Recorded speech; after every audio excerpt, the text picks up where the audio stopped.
Om Hari Om Sri Gurubhyo Namaha Hari Om Sri Guru Samhita, the legend of the Supreme Guru.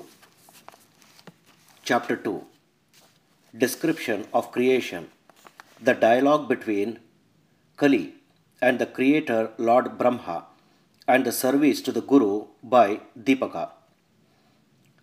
Salutations to Lord Ganapati, salutations to Goddess Saraswati, salutations to Lord Dattatreya, salutations to Goddess Mahalakshmi. The Supreme Guru, who is the very incarnate of the Trinity Brahma, Vishnu, Shiva, who is radiant and illuminated, resides on the bank of the holy river Krishna. All the devotees enjoy his divine and blissful leelas, that is, pastimes. Not only the devotees, but even the gods in the heavens love and appreciate his divine pastime. 2. Namadharaka had been wandering for a long time, constantly meditating on the lotus feet of the Supreme Guru and chanting his name incessantly. After a while, he became very tired and fell unconscious under a tree. 3. A deep sleep overcame him. Even in his sleep, Namadharaka was persistently chanting the Lord's name. When he was doing thus, the Supreme Guru granted Namadharaka his darshan, that is vision, in his dream. 4. The Supreme Guru had bhasma, ashes, smeared all over his body, had jata, that is tiger locks of matted hair, and was wearing a tiger skin as his garment. Such a vision of the Supreme Guru appeared in the mental realm of Namadharaka.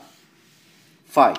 The Lord smeared a little ash onto the forehead of Namadharaka, consoled him, and granted him assurance of safety by placing his hand on Namadharaka's head. 6. After having this dream vision of the Lord, Namadharaka awoke. Remembering the vision of the Lord, he looked all around and was very surprised. 7. He kept on thinking about the image of the Lord that he had seen in his dream vision. As he walked forward, he saw the same image appear before him in real life. 8.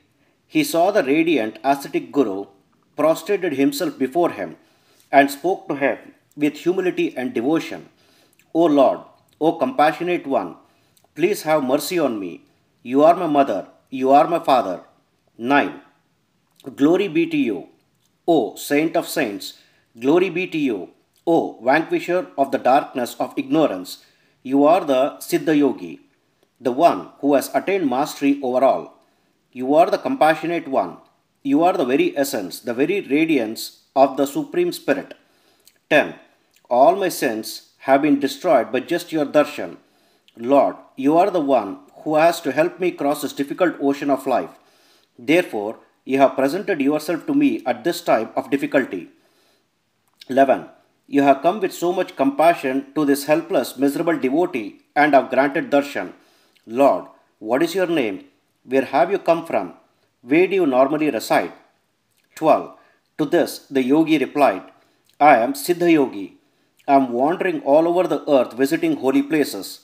Our master and guru is famous and well known as Sri Narsimha Saraswati. 13. At the confluence of the holy rivers Bhima and Amaraja, there is a city by the name of Gandharvanagara, modern Gangapur, in the state of Karnataka. That is the abode of Sri Narsimha Saraswati, who is regarded as the incarnate of the Trinity Brahma, Vishnu, Shiva. 14. He is indeed the incarnation of Brahma, Vishnu, and Shiva. He is the protector of the devotees. He is the one to whom all devotees constantly pray, and he is the one who helps everyone to cross this ocean of life. 15. The Supreme Guru is very compassionate. He always fulfills the wishes and desires of all his devotees. He grants his disciples and devotees all forms of happiness, prosperity, and contentment. 16. He is the Supreme Lord of all wealth. When this is the case, how can his devotees be helpless or miserable? They will always be fully satisfied with plenty of cows, wealth, grain, the eight siddhis, and all other forms of prosperity. Note 1. The eight siddhis, that is, supernatural powers or faculties, include anima, that is, atomization or minuteness, garima, that is, gravity or heaviness, mahima, greatness or immensity, lagima, that is, lightness or diminution of gravity, prapti, that is, attainment, and chayvayans, prakamya, that is, freedom of will, Ishtva, that is divine supremacy or superiority, and Vishishta, that is domination or subjugation. These eight siddhis are not easily attainable by common people. Yogis and ascetics who have accomplished austere penance as well as true devotion will be able to acquire these eight siddhis. 2. In this sloka, it could also be inferred that the Ashtasiddhi, that is, eight siddhis, referred to Ashtavarya, that's the eight forms of prosperity. For that is what the common people desire. The eight forms of prosperity refer to kingdom, abundance of wealth, army, elephants, horses, royal parasol, royal fan, and a royal palanquin. 3. Yet another reference to the eight forms of prosperity include maidservants, male servants and attendants, friends, children, primarily sons, relatives, money and other wealth, all forms of grains and vehicles. On listening to these mature and resolute words, Namadharaka said, I have been instantly thinking about him. 18. I have heard about his infinite titles, distinctions, and his fame. I come from a long lineage of his devotees. In spite of this, he is not granting me darshan, though I have been struggling with so many difficulties. 19. Now you are my benefactor and deliverer. That is why I have been able to meet you. Please tell me the truth. Why have I not been able to obtain the grace of the Supreme Guru? 20. Sri Siddha said, O Brahman, listen carefully. The Supreme Guru, the Bhaktavatsala, that is the friend of the devotees, always showers his mercy everywhere. 21. How can anyone who has attained his mercy ever be helpless and miserable? Even the gods are at his mercy. He has conquered this complete Kali Yuga, that is era of Kali. 22. So, how can anyone who is constantly thinking of such a divine Guru ever be helpless and miserable? To tell you the truth, your mind and heart are filled with doubt. That is why you are still suffering. 23. A person who considers the Supreme Guru as the very essence of the Trinity, Brahma, Vishnu, Shiva, will always be able to achieve and fulfill all his desires. The Lord grants fulfillment of all the desires of the people who have steadfast devotion in him. 24. In case Lord Vishnu or Lord Shiva or any other god gets angry with a person, the Supreme Guru will rush forward to protect the dear devotee of his. 25. In case the Supreme Guru gets angry with anyone, then no force in the universe, including Lord Vishnu or Lord Shiva, can ever protect that person. 26. On hearing these words, Namadharaka held on to both the lotus feet of Siddhaguru, saluted him with all humility, and said the following. 27. Namadharaka said, O Master, upon hearing your words, I have a doubt arising in my mind. How is the Supreme Guru the very essence of the Trinity, Brahma, Vishnu, Shiva? 28. If the gods get angry with anyone, you say that the Guru will protect him. But if the Guru gets angry with anyone, you say that there is no protector for that person. Whose words are these? Two facts. Please clarify my doubt and soothe and stabilize my mind. 29. Thus Namadharaka saluted Siddhaguru and questioned him. Then the merciful ascetic Siddhaguru congratulated Namadharaka on his words and said the following to him. 30. Guru Siddha said, O Namadharaka, you are quick-witted and of pure intellect. Your question is indeed appropriate. The great Vedas are the witness for these words. I am going to tell you everything from the very beginning. Listen carefully. 31. The four-faced Brahma arose from a lotus from the navel of Lord Vishnu. The four Vedas emerged from the four faces of Lord Brahma. Later, the 18 Puranas emerged from him as well. Note 1. The four Vedas are as follows: Rig Veda, Yajur Veda, Sama Veda, and Atharva Veda. 2. Refer to chapter 1, verse 8 for a note on the 18 Puranas. 32. Of these 8 Puranas, the most detailed and the most popular one is the Brahma Vaivrata Purana. This Purana is famous in all the three worlds.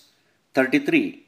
Towards the end of Dwapara Yuga, Lord Vishnu, also known as Lord Narayana, incarnated as Vyasa and popularized the Puranas all over the world through his disciples. 34. These Puranas have the ability to grant the readers all their wishes and desires. I am going to tell you a story from the Brahma Vaivrata Purana to the best of my ability. Listen carefully. 35. Once, the Kali Purusha, that is the essence or the spirit of Kali, approached the creator of the universe, Lord Brahma, and asked him, Lord, please describe to me the greatness of the Supreme Guru. Then Lord Brahma described to Kali the legend of the Supreme Guru. 36. Hearing Guru Siddha's words, Namadharaka saluted him again. He then asked Guru Siddha in all humility. 37. Namadharaka said, Glory be to you, O radiant light and vanquisher of the darkness of ignorance. Glory be to you, O saint of saints, O master. You are the compassionate one who can help people to cross this ocean of life. 38. O master, tell me, why did Kali ask Lord Brahma about the legend of the Supreme Guru? O learnt one, please describe this to me in detail. 39. Siddhaguru said, O good man, listen. Previously, there was Pralaya, that is an unusual colossal deluge. At that time, Lord Vishnu disappeared while sleeping on a banyan leaf in Kshirasagara, that is the ocean of milk. 40. Later, in the age of Varaha, Bor, the indescribable Lord Vishnu wished to create the worlds again for the benefit of all the gods.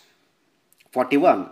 Remembering what he had created earlier, the primal Lord decided to wake up from his Yoga Nidra, that is sleep of contemplation, and proceed with the task of creation. 42. As soon as Lord Narayana, another name for Lord Vishnu, made a sankalpa, that is declaration of purpose, in his mind to begin the process of creation, the four-faced creator Lord Brahma emerged from his navel.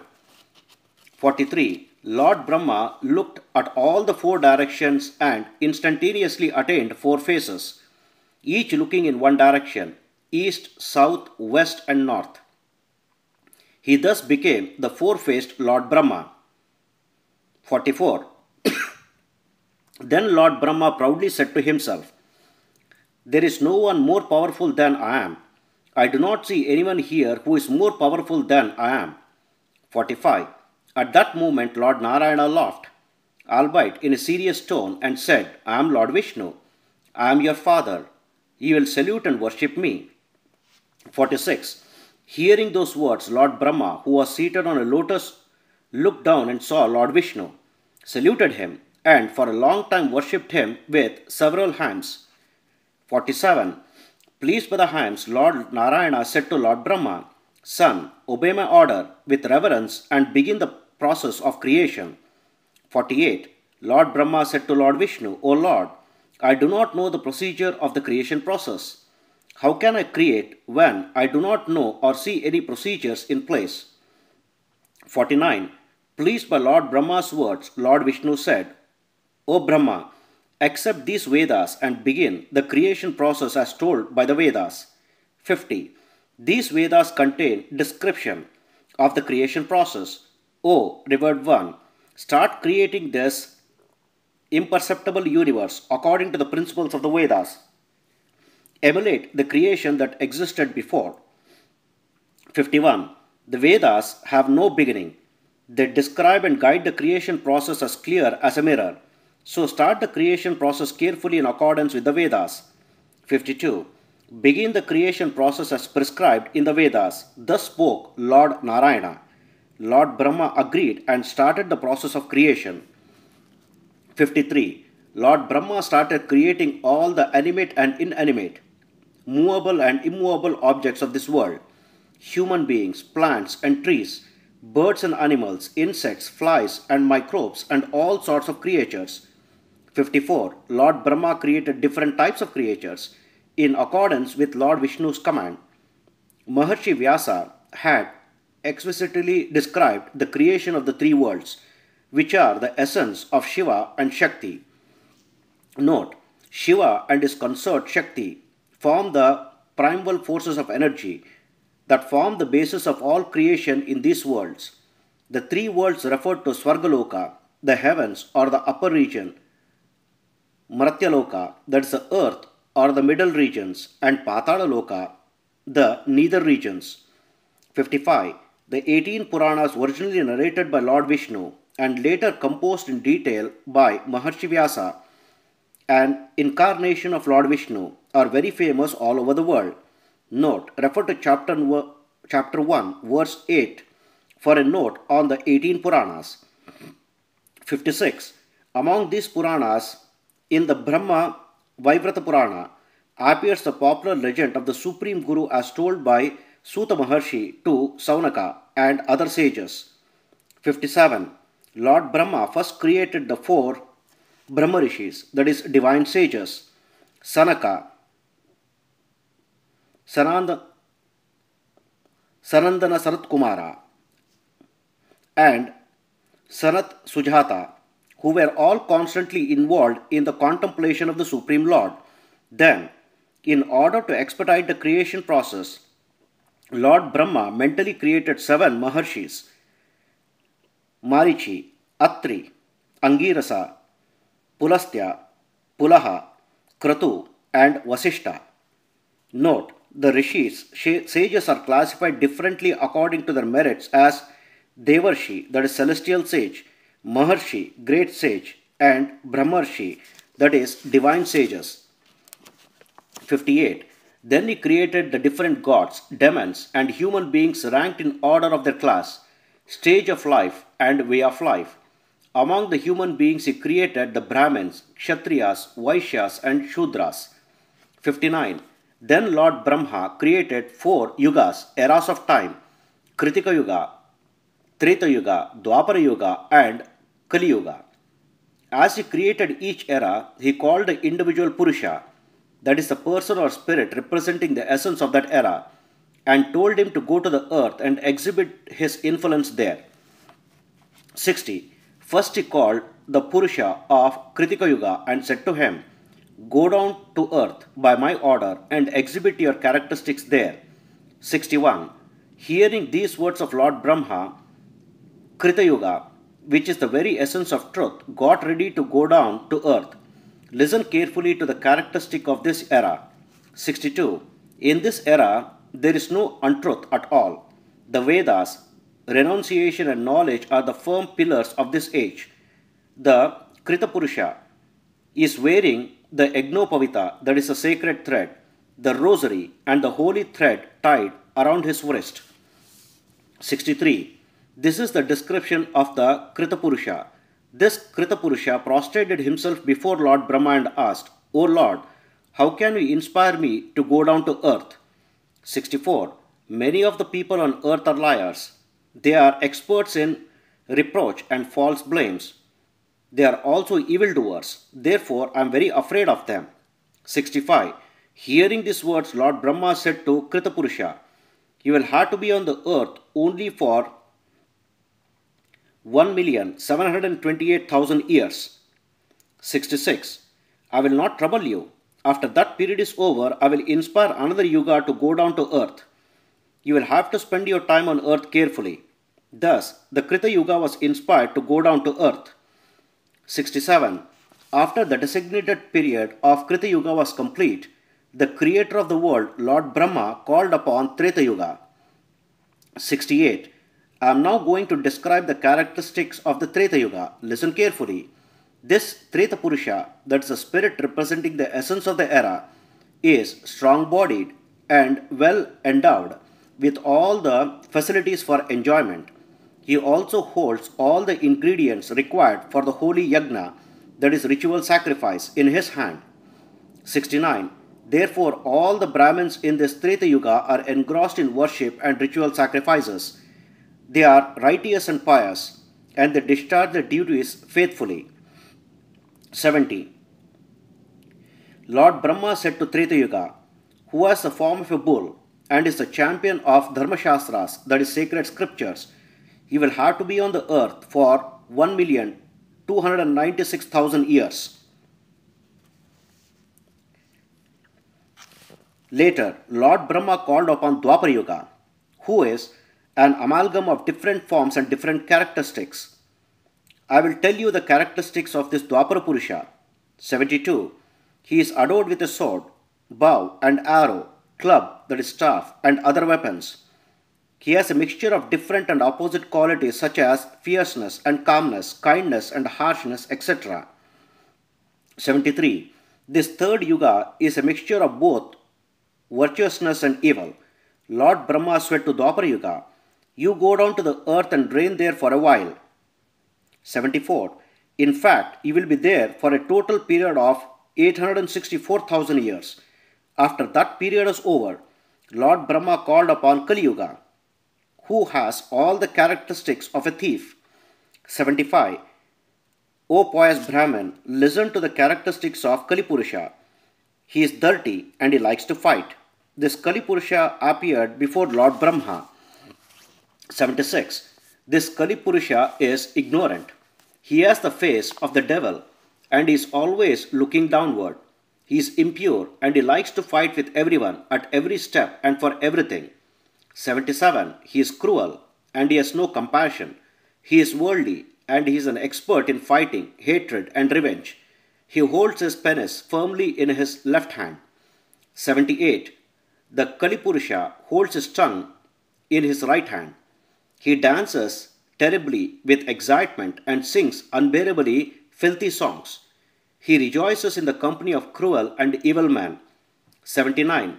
He captivates people by strange laughter and cries and enthralls them by acting like a monkey and jumping around from here to there. This Kali Purusha stood before Lord Brahma and said to him, O Lord, what is your order? Tell me. 80. Lord Brahma looked at this devil-like Kali Purusha, laughed and asked him, O Kali Purusha, why are you holding your tongue and your penis firmly in your hands? 81. To which Kali replied, O Lord, with these two forces, I am going to conquer everyone in this world. This is my promise, O Lord. This is my nature. 82. My penis and my tongue are the secrets of my victory. Therefore, I am holding them tightly in my hands. Naturally, I have no fear. 83. On hearing Kali's words, Lord Brahma said to him, O Kali, you go down to earth for some time, that is for 432,000 years, and exhibit your characteristics there. At that time, Kali said to Lord Brahma, O Lord Brahma, why are you inspiring me to go down to earth? I have already expressed my qualities to you. Listen to more of my bad qualities. 85.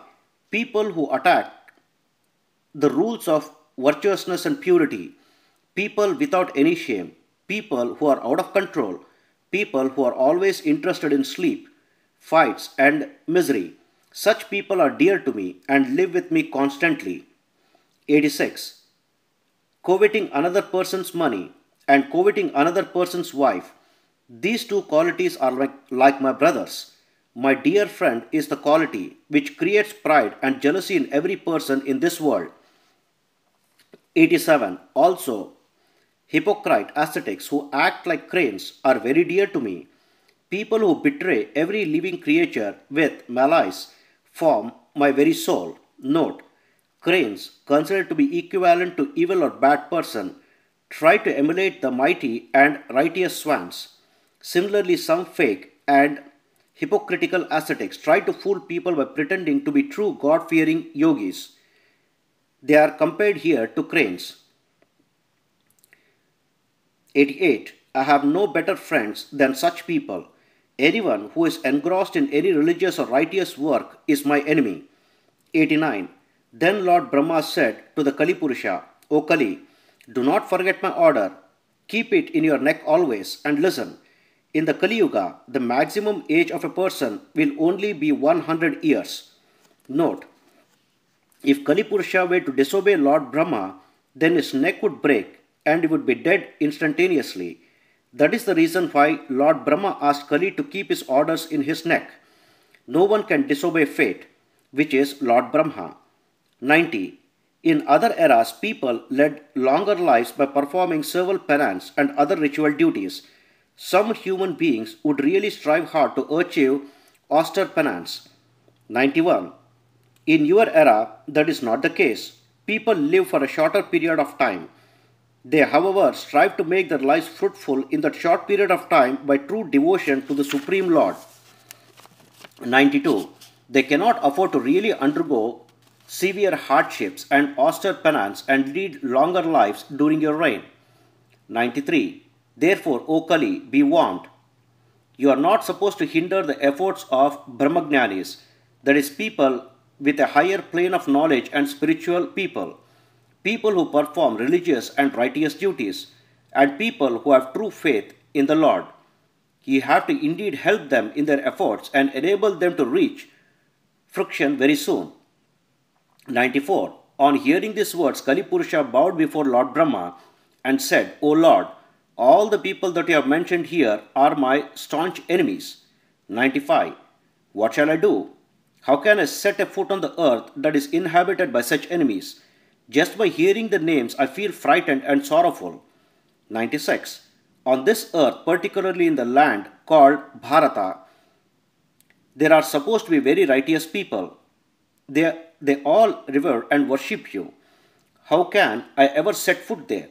What is supposed to become of me there? 97.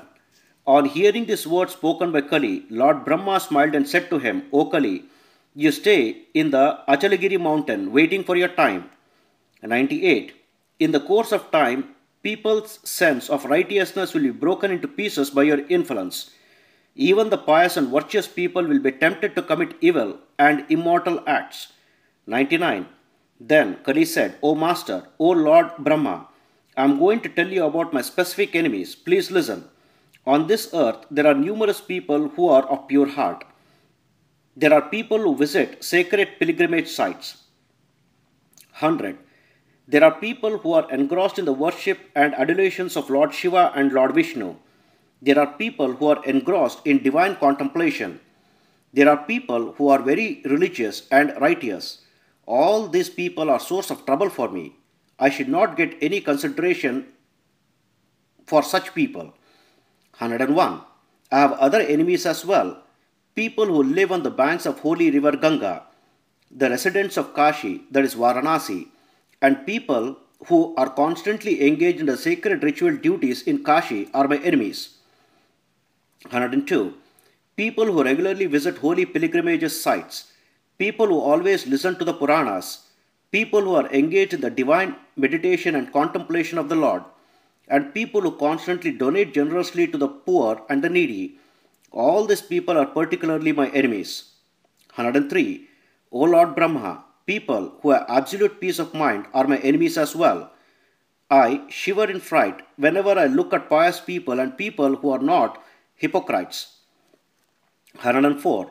Whenever I see people who have firm and unwavering concentration, that is, those who focus their concentration on the tip of their nose, and people who are immersed in meditation and chanting of holy hymns, I experience suffocation and I feel as if my life forces are about to leave me. 105. On the other hand, I like people who are stuck in the web of Maya, that is illusion, caused by wives, children, friendship, and other relationship. They are very dear to me. 106. People who criticize the sacred scriptures. People who differentiate between Hari, that is Lord Vishnu, and Hara, that is Lord Shiva, and people who defame the gods. All these people are very, very dear to me. 107. People who are in control of the senses, people who do not differentiate between Hari and Hara and instead worship them as single entity, people who distance themselves from anger and hatred. I am afraid of such people. Then Lord Brahma said, O Kali, as soon as you set foot on earth, your influence will be all pervading. Gradually, all people will begin to act according to your wishes. 109. But be careful, among the people there will be some pious souls as well. Do not cause them any impediments in their efforts. Keep this in your mind when you travel around on earth. 110. On hearing these words, Kalipurusha folded both his hands and saluted Lord Brahma in all humility. He said to Lord Brahma, 111. Kali said, O Master, my nature is evil to begin with. How can I be and act the way you are telling me now? How can I ever associate myself with pious and religious souls? Tell me. 112. Lord Brahma smiled on hearing Kali's words and said to him, Listen carefully. I am going to give you an idea as to how you can reside on earth. 113. You are the very form of time, aren't you? Therefore keep waiting for the most opportune time to enter the earth. Then use a non-auspicious slice of time, and when with the help of adharma, that is unrighteousness, set foot on the earth, you will realize your path automatically. Later, you can wander on the earth without any fear and express your characteristics elsewhere and everywhere. 114.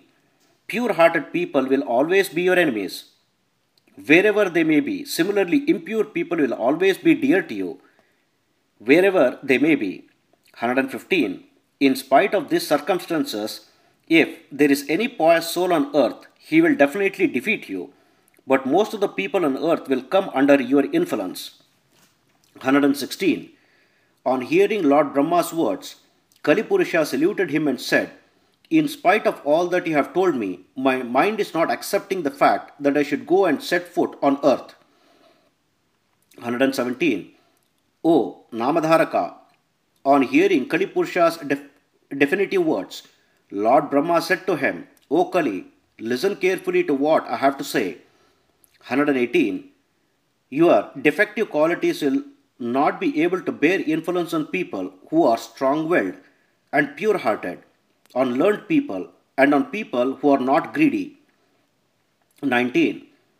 Your defects should not trouble people who do not differentiate between Hari and Hara, but regard and worship both as the same entity. They should not trouble people who perform devotional service to the Guru, and people who reside in Kashi, that is Varanasi. 120.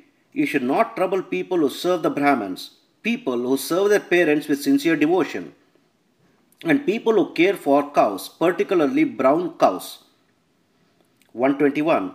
Do not trouble people who worship Lord Shiva and Lord Vishnu with utmost devotion, and people who perform Tulsi Puja, that is worship of basil plant.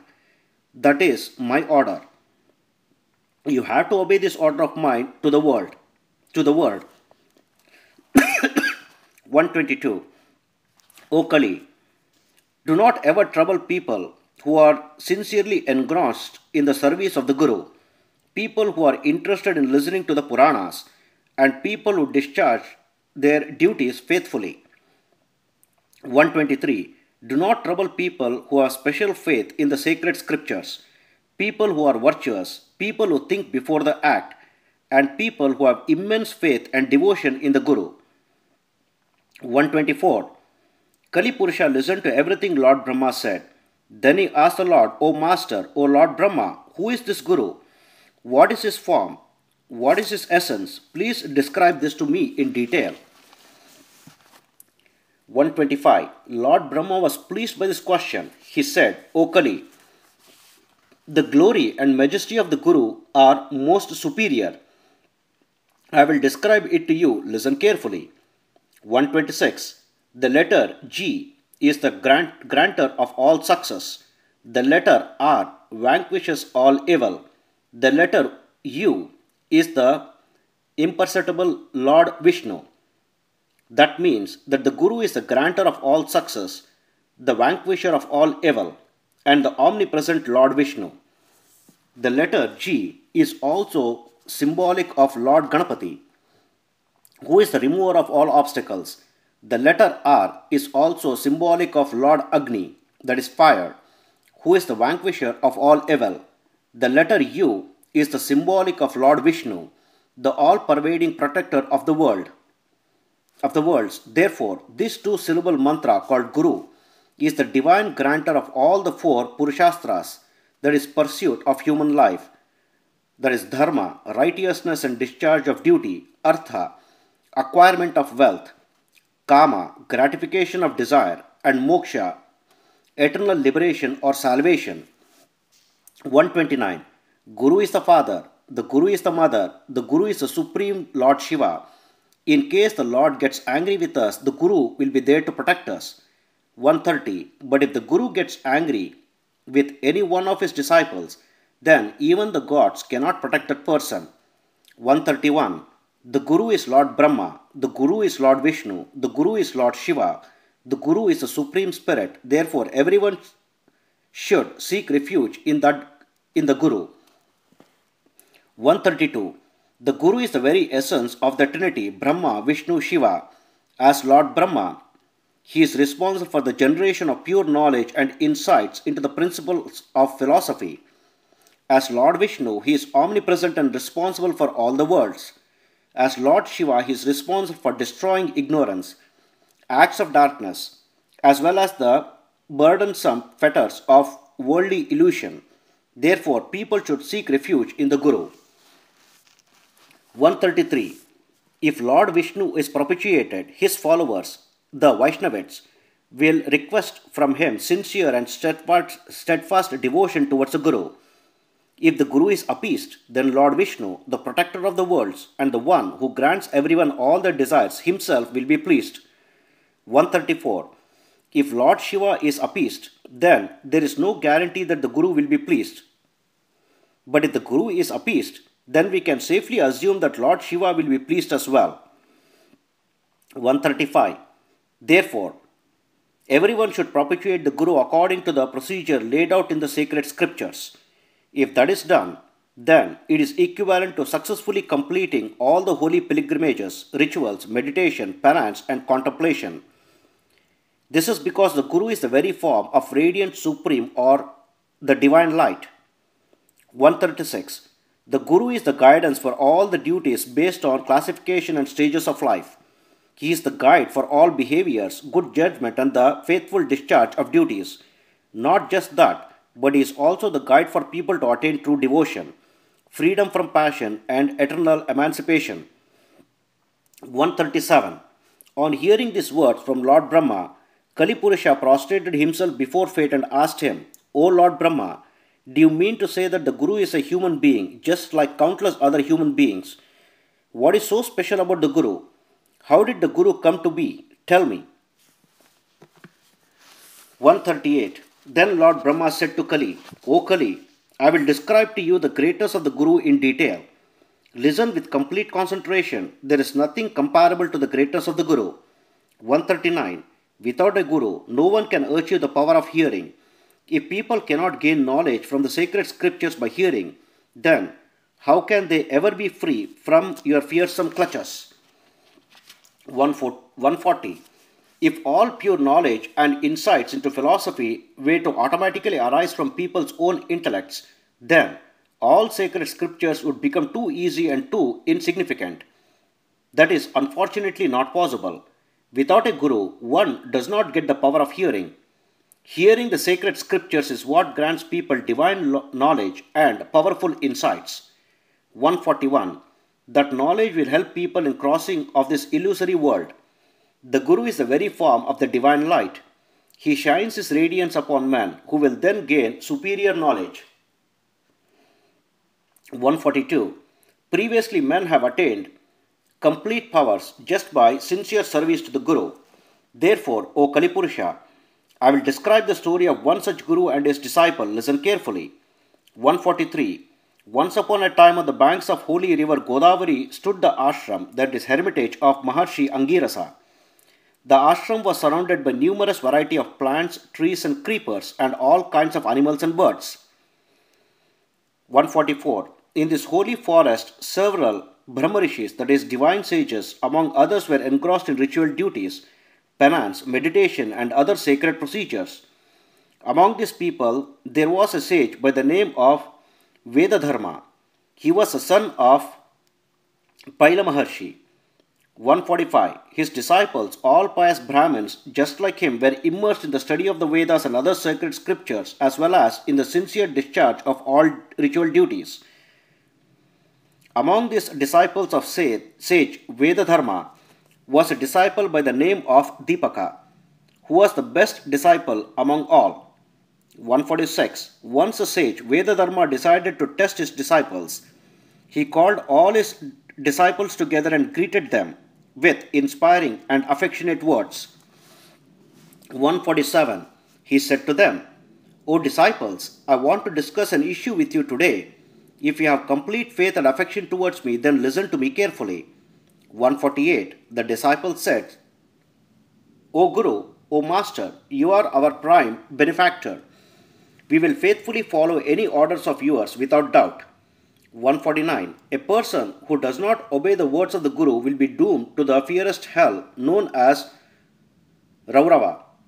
A person who does not do as the Guru says will forever drown in the ocean also known as illusory world. 150. Not only that, he will have no emancipation from this world. That sinner will be doomed to degradation.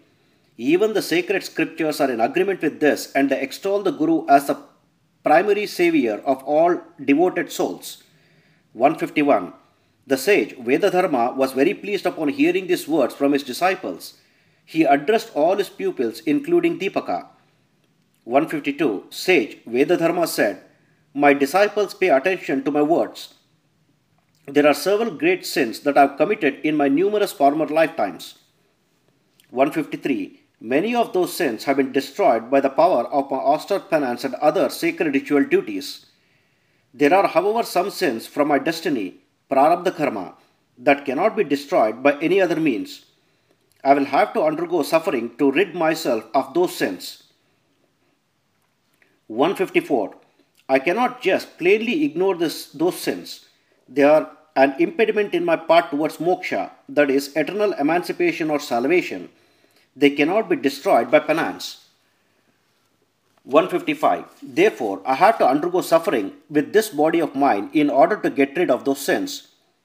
This is a certainty. I have decided to experience the fruits, that is, consequences of all those sins now. 156. Therefore, I have decided to undergo this suffering in the holy city of Kashi, that is Varanasi, the city which is famous for vanquishing all sins, evil and suffering. During this period, you will have to preserve this body of mine very carefully. 157. The Puranas praise the holy city of Kashi as the pilgrimage site that destroys everyone's sins. Therefore, take me to Kashi immediately without fail. 158. Who among you is capable of undertaking this task? These words of mine are not pleasing to the ears. In fact, they are very harsh and sorrowful. Think about it and tell me if you are ready to accept this task. 159. On hearing these words of the Guru, the disciple by named Dipaka came forward. Dipaka was an expert in the service of the Guru. He was also a favorite disciple of the Guru. 160. Dipaka prostrated before the Guru in all humility and said, O respected Guru, please do not let any sins remain. Please find a solution to get rid of all your sins while this body of yours is still alive. 161. Then the sage Vedadharma said, My favorite disciple Dipaka, I need to get rid of all my sins while this body is strong enough to bear all the suffering. Otherwise, they will become like poison in the future. 162. Therefore, when it is not possible to undertake holy pilgrimages or austere expiation, they will have to suffer those sins in the form of disease to this body. There is no other solution for a man to be liberated from these sins. 163. Be it a god or a sage or anyone else, he must experience the bitter and sorrowful fruits of the sins he has committed. Even the philosopher is no exception. He has to undergo the suffering in order for his sins to be destroyed. 164. Then Deepika said, O Guru, you speak the truth. I am ready to serve you and take care of you to the best of my abilities and more. Please order me so. 165. On hearing Deepika's words, sage Vedadharma said, O son, I have to suffer the most excruciating leprosy disease. I may lose my legs and even my sight. 166. I have to suffer this disease for 21 years. Are you capable enough to serve such a horribly sick person? If you are capable, only then accept this task. 167. Then Deepika said, O revered one, for 21 years I will become a leper instead of you. I will become lame and blind in your place. 168. I will become the solution for the liberation from your sins. Please transfer your sins onto me. Thus said Deepika with conviction and humility. Then he prostrated himself before his Guru and held on to the Guru's feet. 169. Sage Vedadharma was very happy to hear Deepika's words. He said to Deepika, My dear boy, my pupil, let me tell you something about the fruits, consequences of my sins. Listen. 170. I have to experience the fruits of my sins myself. I cannot let anyone, even my disciple, act as a substitute for me. My sins will not be destroyed if I do that. 171. Therefore, I will myself undergo the suffering with my body for 21 years. If you agree, then guard my body during the period of time. 172.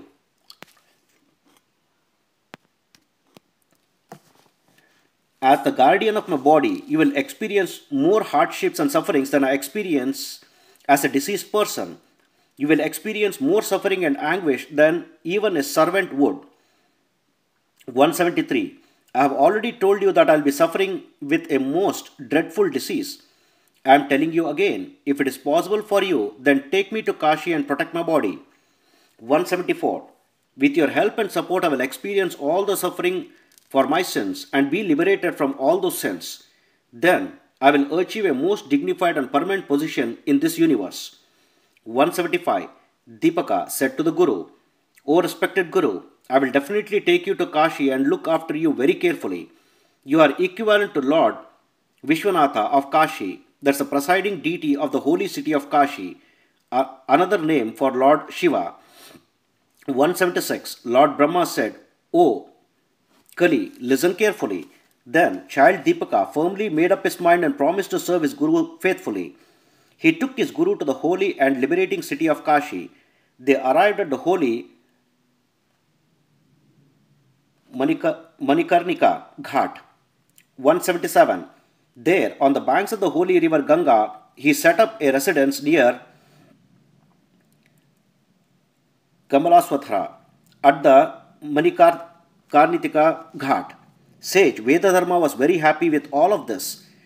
He started his suffering experiences there almost immediately.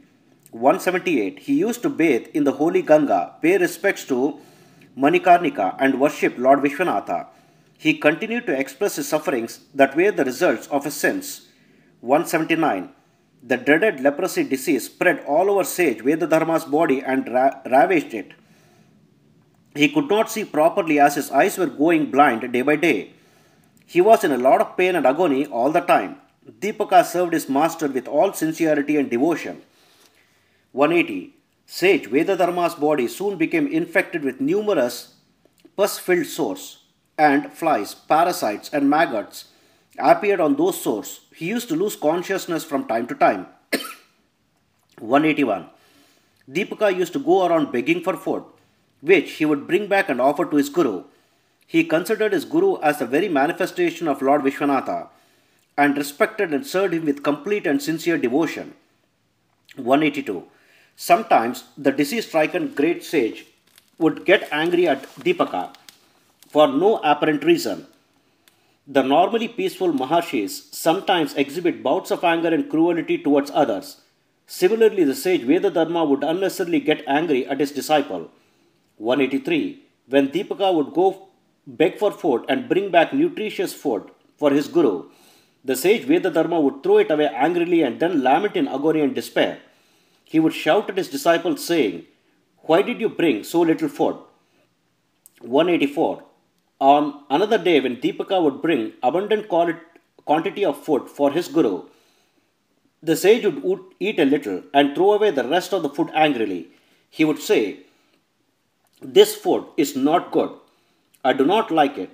I do not want it." 185. He would criticize Deepaka, saying, "Why don't you bring me well cooked and tasty food? Bring me different varieties of vegetables, curry, and other fine dishes."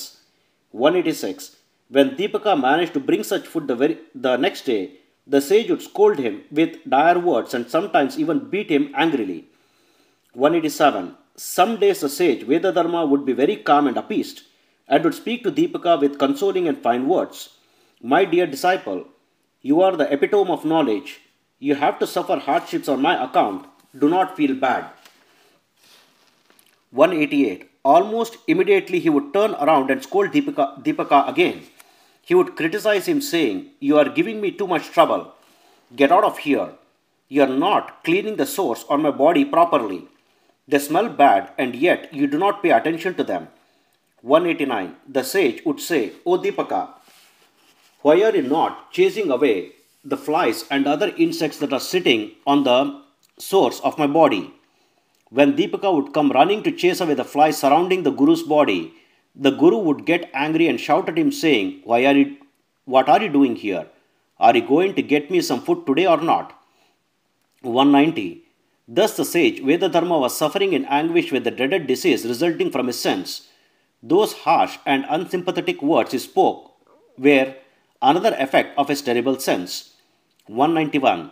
When a man's sins and evil deeds are numerous, many terrible qualities reside in that man.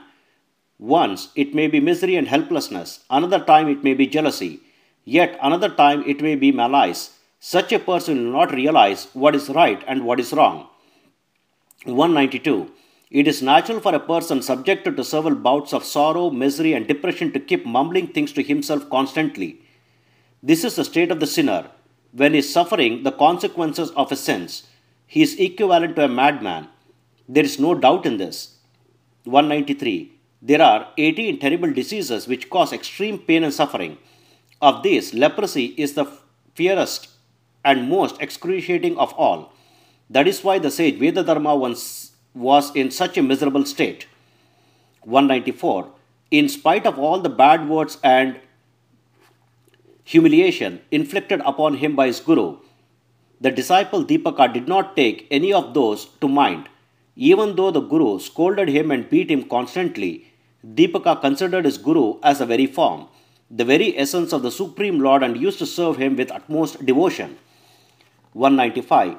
Whatever the guru wished for, the disciple Deepaka used to beg from others and bring it to the guru. He considered his guru as a very manifestation of Lord Vishnu and a very expression of Lord Shiva.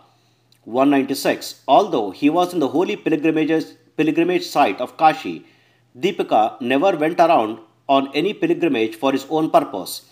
He considered the service to the Guru as the most rewarding and as the greatest achievement in his life. 197. He did not take care of himself either. He had firmly sought refuge in the feet of his Guru. He considered the Guru as the very essence of the Trinity, Brahma, Vishnu, Shiva. He would not speak anything else. 198. He tolerated all the harsh and malicious words spoken to him by his Guru. He tried to follow his Guru's mental state and happily provided the Guru with unwavering and untainted service. 199. Pleased by Deepaka's pure and steadfast service to his Guru, the presiding deity of Kashi, Lord Vishwanatha, appeared before him and said, "Son, I am very pleased with you. Ask me any boon that you want." 200. O Deepaka, you are a true devotee. You are highly knowledgeable. You are the benefactor of your entire family and lineage. You are the glory of your family. Today I am very pleased with you. Good man, ask me any boon. 201. Deepaka said, "O Lord of the Lords, you are Mrityunjaya, the one who has conquered death. Without my Guru's explicit permission, I cannot ask for any great boons." 202. After saying this to the Lord, Deepaka went inside to his Guru, prostrated himself before him in all humility, and said to him, O respected Guru, the presiding deity of Kashi, Lord Vishwanatha, is pleased with me. He has come here and is telling me to ask him for boons. 203. He says that he will grant me any boon that I ask of him. If you give me permission, then I will ask him a boon, as a result of which your disease will disappear. That will be a great relief to you. 204. On hearing Deepaka's words, the sage Vedadharma became very angry. He said, You are tired of serving me, Deepaka. You ought not to ask for a boon to relieve me of this disease. 205. O disciple, without undergoing the suffering, one cannot liberate oneself from one's sins. You should not ask Lord Shiva for any relief from disease. Even though the boon may provide me relief now, I will have to experience the consequence of my sins in another life. 206. The sins will not have to be destroyed, will not have been destroyed, and there will be a major impediment in my path towards moksha, salvation. I have to suffer the consequence of those sins either today or tomorrow or in another future life. 207. Hearing the words of his Guru, Deepaka said, O revered Guru, I will follow your orders without fail. Saying thus, Deepaka came back to where Lord Shiva was standing. 208. He said to Lord Shiva, O Lord Vishwanatha, what is the use of your boon that is not acceptable to my Guru? Then, how can I ever ask you for any boon? 209. Upon hearing these words of Deepaka, Lord Vishwanatha came to the Nirvana Mantapa, a holy spot in Kashi, which was the meeting place for all the gods. There he addressed Lord Vishnu in front of all the gods and with great astonishment described to him all that had transcribed. 210. Lord Vishnu said to Lord Shiva, O Lord Vishwanatha, who is this disciple? Who is this Guru? Where are they residing? O Great One, even I am very surprised at all of this. 211. Then Lord Shiva said, O Lord Vishnu, today I have witnessed with my own eyes a great miracle. Deepaka is a little boy, but a gem of a disciple. His devotion to his Guru is unparalleled. 212. His Guru is a sage Vedadharma who normally resides on the bank of the holy river Godavari. He is a great ascetic. Now, Deepaka is serving him day and night with complete and unwavering devotion. He is the supreme devotee. 213. Till today, I have never seen anyone devoted to one's Guru like Deepaka. Seeing his devotion and service, I became pleased and tried to affectionately grant him a boon, but was unsuccessful. 214. O Lord Vishnu, I myself went there to grant him boons, but he did not ask me for any boons, since his Guru did not permit him to ask for any boons. He did not pursue the matter at all. 215. Instead, he said to me, there are many great sages, Maharshis, who perform austere penance for countless years without paying attention to day or night. They anxiously and eagerly wait for the day when the Lord would grant them darshan, his divine vision and boons. 216. You have put aside all such great ascetics and come to me, a lovely disciple. Why are you forcing me to ask you for a boon? Deepaka said thus and refused to ask me for a boon. 217. This boy Deepaka has devoted his body, mind and soul to the service of his Guru. In fact, he has offered his complete self to his Guru. He considered his Guru as a manifestation of the Trinity, Brahma, Vishnu, Shiva. Note, normally in English we use the terms body, mind and soul to collectively represent a person's devotion. Person devoting his complete self to the service of the Lord or another person. The term used in Sanskrit verses are kaya, body, manasa, mind, and vacha, speech, which is used instead of soul. He sees his mother, 218. He sees his mother, his father, and all the gods in his Guru. He serves his Guru with devotion and affection every day without fail. 219. How can I begin to describe his good qualities? He is the very radiance, the very brilliance that destroys the darkness of ignorance. He is immersed in the service of his respected Guru. He is the glory of his entire family. 220. He has decided that all righteousness, all knowledge, and all fame reside in the Guru himself. He prays and worships at the feet of the Guru with great affection and love. This Deepaka is the brightest star in his entire ancestry. 221. On hearing these words of Lord Shiva, Lord Vishnu eagerly set off to meet this Guru and his ardent disciple. 222. On reaching there, Lord Vishnu saw that the service etiquette of Deepaka surpassed even what Lord Shiva had described to him. The Bhaktavatsala, the friend of the devotees, Lord Vishnu was extremely pleased on seeing the devotion of Deepaka. 223. Then Lord Hrishikesha, another name for Lord Vishnu, said to Deepaka with great affection, "My child, I am very pleased with you. Your devotion to your Guru is extraordinary. Ask me any boon that you please." 224. Then Deepaka said, "O Lord Hrishikesha, what sort of devotion is mine? Why have you come here to give me boons when I do not want any?" 225. You have ignored those Maharshis and ascetics who have been performing austere penance for countless years only in the hope of attaining your darshan and boons. Why are you coming to me and giving me boons when I have never performed any penance at all? 226. O Lord Narayana, another name for Lord Vishnu, I have never prayed to you, nor have I worshipped you, O Lord Narayana. I have never chanted your name, nor have I contemplated upon you. O Lord Narayana, I will not ask you to give me a boon.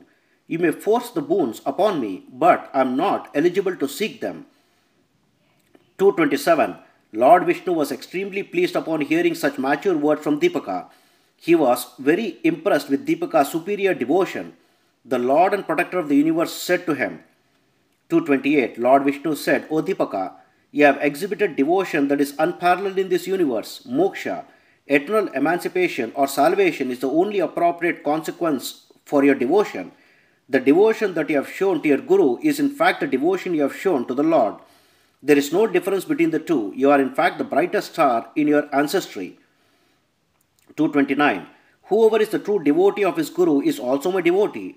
There is no doubt in this statement. I am subservient to such devotees. I grant these devotees all the boons they ask from me. 230. It is just not that. Listen carefully. People who serve their parents with devotion and women who constantly and devotedly serve their husbands are also my true devotees.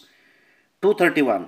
People who are learned and well versed in all the scriptures, people who serve learned and highly knowledgeable persons, people who serve ascetics, yogis, sages, and saints, all these people are my true devotees, and they are very dear to me. 232. On hearing these firm words of Lord Vishnu, Deepaka bowed to him with respect and humility and said, "O Lord Vishnu, please listen to my words." 233. O Vishnu, O Hrishikesha, Lord of the senses, this is my firm belief. It is the Supreme Guru who will bring about knowledge of the Vedas, the other sacred scriptures, and the philosophies in our minds. 234. All knowledge is attainable only because of the Guru. Even the Trinity gods are subservient to the Guru. So, why do you need any other gods? 235. The Supreme Guru represents all the gods and all the holy pilgrimages sites for us. Since we have firm faith in the Guru, please tell me if all the great pursuits of life, Purushastras, that is Dharma, Artha, Kama, and Moksha, are not attainable by us. 236. The great Siddhas, ascetics, and philosophers are no one without the Guru. When the disciple can learn the great philosophies and get true knowledge with the blessings of the Guru, then is God far away from the disciple? No, never. 237. So tell me, O Lord Vishnu, can't the Guru give me the boon that you plan to give me? Who goes in search of something far away when there is a treasure at home itself? 238. Lord Vishnu was extremely pleased upon hearing these enthralling words of Deepaka that struck a chord in his heart. He said, "O great disciple, you are indeed blessed. O child, you are my dearest friend now." 239. Your superior devotion has dragged me to you. That is why I have come here. Ask me for a boon, and I shall grant you the same. Previously, Lord Vishwanatha, pleased by your devotion, had come to offer you a boon. Now, I have come for the same purpose. 240. Note that we, Lord Vishnu and Lord Shiva, are not separate. We are the same entity. Please ask for a boon so that we can be satisfied. I will definitely grant you whatever you ask of me. I am now bound by your devotion. 241. Deepaka said, "O Lord Vishnu, if you really want to give me a boon, then grant me a boon so that my devotion to my Guru will increase with every passing day. 242.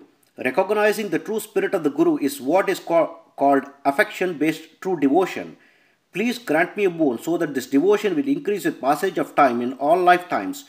I have no necessity for any other boon. 243. Saying thus, Deepika prostrated himself before Lord Vishnu and held on to his lotus feet. The Lord said to him, O Deepika, I am very happy today. You are my dearest friend now. You are the benefactor of your ancestry. 244. You have been blessed with true devotion and emancipated. Because of that, you will enjoy Brahmananda, that is divine bliss, right here. 245. You serve and worship your Guru as the Supreme Lord from all perspectives, including the perspective of dharma, righteousness, and also the worldly perspective. Gratify him with all sacred hymns and verses. 246. Whenever you pray to your Guru and worship him with devotion, I will be pleased. Your prayers to your Guru shall become your prayers to me. There is no difference between the two. 247. People who are engrossed in the study of Vedas, people who investigate and analyze the sacred scriptures, and philosophers, all these people are embedded with the Supreme Guru. 248. People who establish the presence of the Supreme Being in all the philosophies are the very essence of the Supreme Guru. These people are very dear to me. Therefore, pray to that Guru. Even the gods are subservient to that Guru.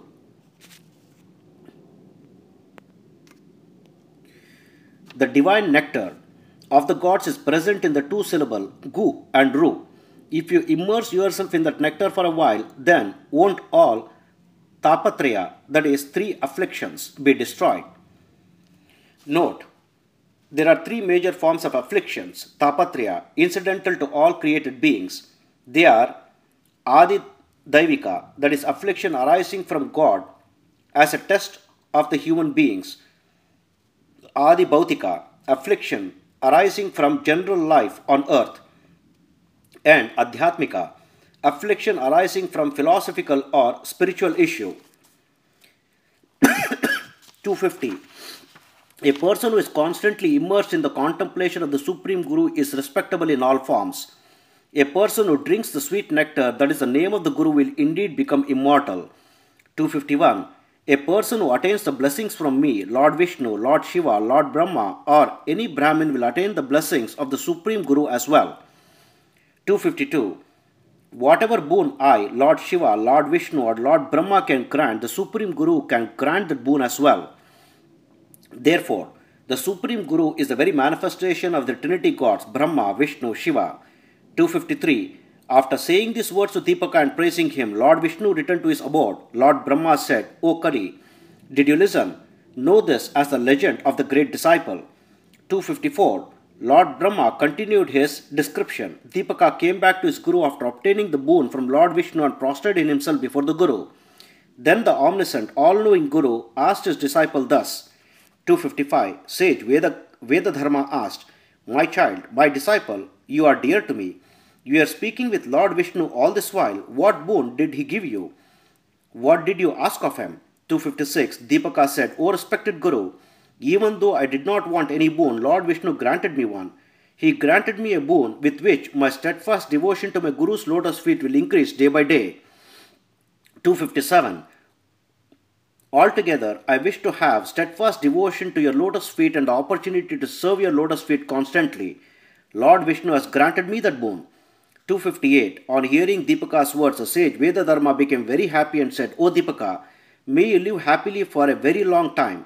Reside in this holy city of Kashi itself. 259. May all the supernatural powers always be in your control. May all the Navanidhi, that is the 9 treasures, always be at your front door. May Lord Vishwanatha always bless you. May you achieve all these things by my pleasure. Note, the Navanidhi, 9 treasures are Padma, Mahapadma, Shankha, Makara, Kachapa, Mukunda, Nanda, Neela, and Karva. All this measured in increasing amounts of gold. These 9 treasures are normally the property of Lord Kubera, the Lord of Wealth. O Deepaka, whoever remembers you with fond devotion, may such people be liberated from their troubles. May they, with their wives and children, be happy just by remembering your name. 261. Saying thus, the great sage Vedadharma blessed Deepaka and instantly became liberated from all his sins and afflictions. He became free from all disease and assumed the form of a radiant celestial being. 262. Lord Brahma said, O Kali, the great sage Vedadharma had taken on the dreadful leprosy disease only to test his disciple. That is all. How could such a great soul, who is highly knowledgeable and who performs austere penance, ever commit any sins? How could he ever be afflicted with any hardships? 263. The great sage Vedadharma went to Kashi only for the benefit of the world. His primary objective was to prove to the world the greatness of the holy city of Kashi, that a bath in the holy river Ganga at the Kashi and the worship of Lord Vishwanatha will lead to liberation from all sins and afflictions. 264. This means that people who are otherwise engaged in unrighteous activities will also achieve liberation and emancipation from the cycles of birth if they come to Kashi and offer their service there to the Lord. 265. Thus was described the great legend of the Guru and his favorite disciple. This legend comprises the generosity of Hari, Lord Vishnu, and Hara, Lord Shiva. Lord Brahma described the story to Kalipurusha. The great Suta Maharshi described this legend to Saunaka and other sages. 266. On hearing these words of Lord Brahma, Kalipurusha saluted Lord Brahma and promised him that he would obey his divine orders. Then Kalipurusha left for the earth. Namadharaka listened to these words spoken by Siddha Guru and was blessed. Just as a horse jumps high into the air, so did Namadharaka jump from the ocean of misery that he was in earlier to a higher plane of tranquility and became blessed. 267. Whoever inculcates steadfast devotion to their Guru and other great souls will also obtain the pleasures and blessings of the Supreme Lord. 268. The person who has steadfast faith in the fact that his Guru is the very essence of the Trinity, Brahma, Vishnu, Shiva, the person who worships the Guru with complete body, mind and soul with unwavering devotion, that person will very soon be able to achieve the blessings of the Supreme Lord Shiva. Just as in the case of Deepaka, even Lord Vishnu will be drawn to that person. Lord Vishnu will also become the primary force inspiring his intellect. 269. Gangadhar son Saraswati salutes all the readers and listeners with great humility and says to them, O readers and listeners, if my words are too childish or if there are any excesses or deficiencies in the text, I humbly request you to pardon me and make up the differences with your blessings. Thus ends chapter 2 in Jnanakanda in the dialogue between Guru Siddha and Namadharaka in the text known as the Legend of Narsimha Saraswati, authored by Gangadhar Sons Saraswatis in the Marathi language as Sri Guru Charitra and referred to as Sri Guru Samhita, composed in the Sanskrit language by His Holiness Sri Vasudevananda Saraswati. Om Tat Sat. Mantrahina, Kriyaheena, Bhaktihina, Kshamapate. Om Sri Krishnarpanamastu.